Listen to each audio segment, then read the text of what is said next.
Hi everyone, आज हम discuss करेंगे role of rehabilitation after spine surgery. I am doctor Neha Gupta, एक physiotherapist at expert orthopaedic solution. और आज मैं बताना चाहती हूँ कि रिहैबिलिटेशन या फिजियोथेरेपी क्यों इम्पॉर्टेंट है after spine surgery. Spine surgeries में क्या क्या हम कराते हैं। फर्स्ट होता है स्पाइनल फ्यूजन। स्पाइनल फ्यूजन में हम दो वर्टिब्रास होते हैं जिनको फ्यूज कर देते हैं। मोस्टली किन केसेस में होता है, या तो बोन्स आपस में लिस्थेसिस हो जिसमें दो वर्टिब्रास आपस में स्लिप हो गए हैं एक दूसरे के नीचे, या डिस्क बहुत ज़्यादा बल्ज होके बाहर आ गई है जिसकी वजह से फ्यूजन करना पड़ता है। उन केसेस में रिहैबिलिटेशन का क्या रोल होता है। रिहैबिलिटेशन हेल्प करती है क्योंकि आपके दो लेवल फ्यूज हैं तो ऊपर और नीचे के लेवल पर प्रेशर बढ़ जाता है बोन के, तो उसके लिए हमें muscle strengthening, mobility, posture correction, इन सब पे बहुत वर्क करना पड़ता है। इसके लिए रिहैबिलिटेशन बहुत ज़रूरी है। सेकेंड, क्यों करना है, जैसे कि आपकी कोई कॉम्प्लिकेशन ना हो इन फ्यूचर। आपका फ्यूजन हो गया है, अब आपको क्या रिस्क है, ऐसा तो है नहीं कि डॉक्टर ने ये गारंटी दे दी है कि आपको कोई प्रॉब्लम नहीं आएगी कभी स्पाइन में।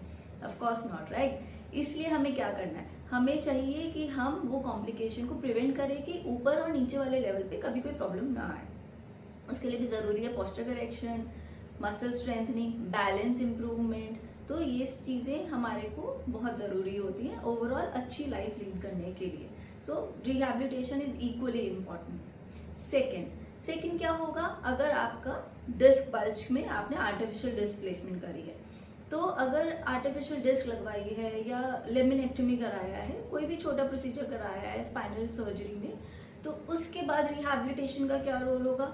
आपको वापस से मसल की मोबिलिटी और लेंथनिंग आपकी मेंटेन करनी है। मसल लेंथनिंग मेंटेन हो गई, उसके बाद आपका स्टिफनेस खत्म करना है।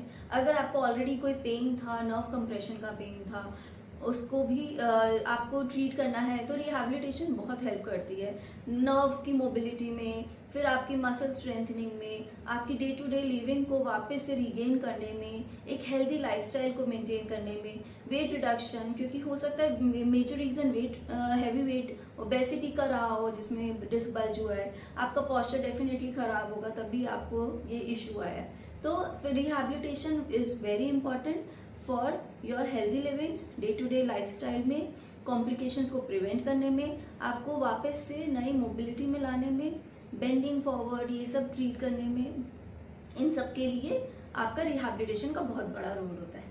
So thank you. रिहैबिलिटेशन को कभी अवॉइड नहीं करें आफ्टर सर्जरी।